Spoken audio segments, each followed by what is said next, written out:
Hi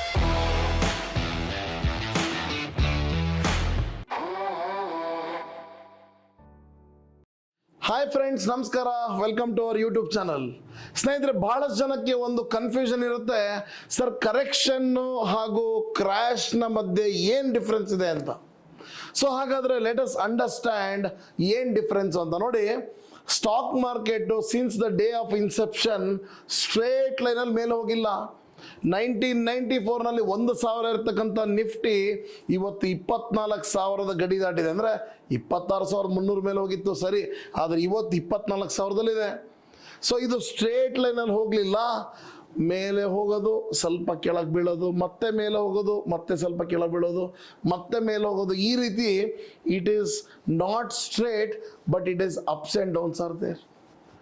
ಯಾವುದೇ ಒಂದು healthy ಮಾರ್ಕೆಟ್ಗೆ ಒಂದು healthy correction is also very very much required. ಅಂದರೆ ಒಂದು ಹೈಯಿಂದ 4%, 5%, 6%ಗಳು ಏನಾದರೂ ಮಾರ್ಕೆಟ್ನಲ್ಲಿ ಒಂದು ಡಿಪ್ ಕಂಡಾಗ we call it as a healthy correction. ಆದರೆ 15%ಗಿಂತ ಜಾಸ್ತಿ ಬಿತ್ತು ಸರ್ ಮಾರ್ಕೆಟು, 20% ಬಿದ್ದುಬಿಟ್ಟಿದೆ market in a very short span of time. Sir 2 ತಿಂಗಳಲ್ಲಿ 15% ನಿಫ್ಟಿ ಬಿದ್ದೋಗಿದೆ. Yes my dear friends, we can say that market has crashed. Sir 6-7 ತಿಂಗಳಲ್ಲಿ market ಎಷ್ಟು ಮೇಲಿತ್ತಲ್ಲ sir, 6 ತಿಂಗಳು ಟೈಮ್ ತೊಗೊಂಡು ಒಂದು 5% ಕೆಳಗೆ ಬಿದ್ದಿದೆ. It is called as a correction. A correction is very much required. ಆದರೆ ಕ್ರ್ಯಾಶ್ಗಳು ಕೂಡ ಬಹಳ ಹೆಲ್ಪ್ಫುಲ್ ಆಗುತ್ತೆ. ಯಾರಿಗೆ ಅಂದರೆ ಒಬ್ಬ ಡಿಸಿಪ್ಲಿನ್ಡ್ ಇನ್ವೆಸ್ಟರ್ಗೆ ಭಾಳ ಹೆಲ್ಪ್ಫುಲ್ ಆಗುತ್ತೆ. ಸ್ನೇಹಿತರೆ, ಬಹಳಷ್ಟು ಮಿಸ್ಟೇಕ್ಸ್ಗಳನ್ನು ಜನರು ಮಾಡ್ತಾರೆ ಈ ಒಂದು ಕರೆಕ್ಷನ್ಸ್ನಲ್ಲಿ ಅಥವಾ ಕ್ರ್ಯಾಶ್ನಲ್ಲಿ. ಏನದು ಅಂದರೆ, ಮೊದಲನೇದಾಗಿ SIPಗಳನ್ನು ನಿಲ್ಲಿಸ್ಬಿಡ್ತಾರೆ. ಅದನ್ನು ಮೊದಲನೇ ತಪ್ಪು ಅಂತ ಹೇಳಲಿಕ್ಕೆ ನಾನು ಇಷ್ಟಪಡ್ತೀನಿ. ಯಾಕಂದರೆ stopping the SIP just a sin ಅಂತಲೇ ಹೇಳ್ಬೋದು. ಯಾಕಂದರೆ SIPಗಳು ಲಾಭ ಕೊಡ್ತಕ್ಕಂಥದ್ದು ಅಟ್ಲೀಸ್ಟ್ 3 ಇಯರ್ಸ್ ನಾವು ಏನಾದರೂ ಸ್ಟೇಡ್ ಇನ್ವೆಸ್ಟೆಡ್ ಇದ್ದರೆ ಮಾತ್ರ ಒಳ್ಳೆ ರಿಟರ್ನ್ಸ್ಗಳನ್ನು ನಾವು ಎಕ್ಸ್ಪೆಕ್ಟ್ ಮಾಡ್ಬೋದು. ಹಾಗೂ ಪ್ಯಾನಿಕ್ ಸೆಲ್ಲಿಂಗ್ ಮಾಡ್ತಕ್ಕಂಥದ್ದು, ಬರೋ ಸ್ಟಾಕ್ಸ್ಗಳನ್ನೆಲ್ಲ ಮಾರಿಬಿಡ್ಬಿಡೋದು. ಬೇಡಪ್ಪ, ಸ್ಟಾಕ್ ಮಾರ್ಕೆಟಿನ ಸವಾಸನೆ ಬೇಡ, ಎಲ್ಲ ಮಾರಿಬಿಡ್ತೀನಿ ಅಂತ ಒಂದು ಮನಸ್ಸಿಗೆ ತೊಗೊಳ್ತಕ್ಕಂಥದ್ದು. ಮೂರನೇದು, ಸಾಕಷ್ಟು ರೂಮರ್ಸ್ಗಳನ್ನು ಕೇಳ್ತಕ್ಕಂಥದ್ದು.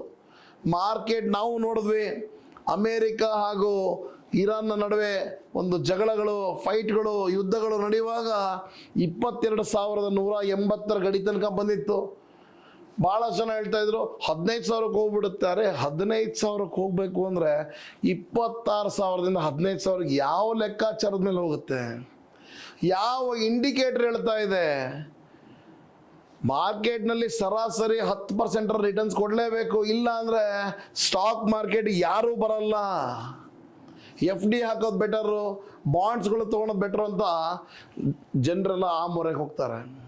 ಸೊ ಹಾಗಾದರೆ ಕರೆಕ್ಷನ್ ಅಂದರೆ ಓಕೆ, ಒಂದು 5-6% ಮಾರ್ಕೆಟ್ ಟಾಪಿಂದ ಫಾಲ್ ಆಗಿದೆ ಅಂತ ಹೇಳ್ಬೋದು. ಕ್ರ್ಯಾಶ್ ಅಂದರೆ 15%ಗಿಂತ ಕಡಿಮೆ ಶಾರ್ಟ್ ಸ್ಪ್ಯಾನ್ನಲ್ಲಿ ಫಾಲ್ ಆಗಿರೋದಕ್ಕೆ ನಾವು ಕ್ರ್ಯಾಶ್ ಅಂತ ಕರಿತೀವಿ. ಸ್ನೇಹಿತರೆ, ಹಾಗಾದರೆ ಈ ಕ್ರ್ಯಾಶ್ಗಳಲ್ಲಿ ನಾವು ಒಬ್ಬ ಡಿಸಿಪ್ಲಿನ್ ಇನ್ವೆಸ್ಟರ್ಸ್ ಆಗಿ ಫಂಡಮೆಂಟಲಿ ಗುಡ್ ಸ್ಟಾಕ್ಸ್ಗಳನ್ನು ಆಯ್ಕೆ ಮಾಡ್ಕೋಬೇಕು. ಅದು ಗೊತ್ತಾಗ್ತಿಲ್ಲ ಯಾವ ಸೆಕ್ಟರ್ ಬಿದ್ದಿದೆ, ಹಾಗಾದರೆ ಇಮ್ಮಿಡಿಯೇಟ್ಲಿ ಬೌನ್ಸ್ ಬ್ಯಾಕ್ ಆದರೆ ಯಾವ ಸೆಕ್ಟರ್ ಹೆಲ್ಪ್ಫುಲ್ ಆಗ್ಬೋದು ಅಂತ ನೋಡಿ ಅದರ ಒಂದು ಬೀಸ್ಗಳನ್ನು, ETF ಕೂಡ ನಾವು ತಗೋಬೋದು. ಸೊ ಹಾಗಾದರೆ ನಮಗೀಗ ಬಹಳ ಚೆನ್ನಾಗಿ ಅರ್ಥ ಆಯಿತು.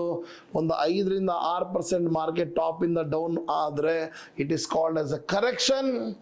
15%ಗಿಂತ ಜಾಸ್ತಿ ಏನಾದರೂ ಶಾರ್ಟ್ ಸ್ಪ್ಯಾನ್ ಆಫ್ ಟೈಮ್ 2 ತಿಂಗಳಲ್ಲೋ 2.5 ತಿಂಗಳಲ್ಲೋ ಬಿದ್ದೋದ್ರೆ it is called as crash.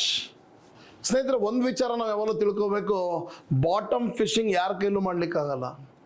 ಅಂದರೆ ಎಕ್ಸಾಕ್ಟ್ ನಾನು ಇದೇ ಡೌನು, ಇಲ್ಲಿಂದಾನೇ ಮಾರ್ಕೆಟ್ ಮೇಲೆ ಹೋಗುತ್ತೆ, ಅದು ಬರೋ ತನಕ ನಾನು ಬಿಡಲ್ಲ, ಕಾಯ್ತೀನಿ ಅಂತ ಅನ್ಕೊಂತ ಕೂತ್ಕೊಂಡ್ರೆ ಇನ್ವೆಸ್ಟ್ ಮಾಡಲಿಕ್ಕಾಗಲ್ಲ.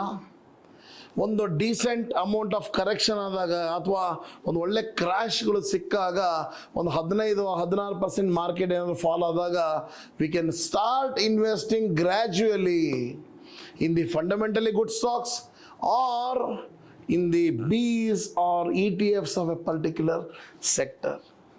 ಸ್ನೇಹಿತರೆ, ಈ ವಿಡಿಯೋ ನಿಮಗೆ ಹೆಲ್ಪ್ಫುಲ್ ಆಗಿದೆ ಅಂತ ಭಾವಿಸ್ತಾ ಇದ್ದೀನಿ. ಯಾಕಂದರೆ I always believe in creating the contents, be it a small content or a hedging content. ಆದರೆ ಕಂಟೆಂಟ್ ಇಸ್ ಎ ಕಂಟೆಂಟ್. ಯಾಕಂದರೆ education only can bring lot of money to us, because earning ಬರೋದಕ್ಕಿಂತ ಮುಂಚೆ ಇರ್ತಕ್ಕಂಥದ್ದು learning. ಎಲ್ಲಿ ತೆಗೆದ್ರೆ ಉಳಿಯೋದೇನೋ earning. Yes my dear friends, ಈ video ನಿಮ್ಗೆ ಇಷ್ಟ ಆಗಿತ್ತು ಅಂದರೆ please press a like button, ಹಾಗೂ you can share it with your friends and family. ಮುಂದಿನ ವಿಡಿಯೋ ತನಕ ವೇಟ್ ಮಾಡ್ತಾ ಇರಿ. Thank you so much.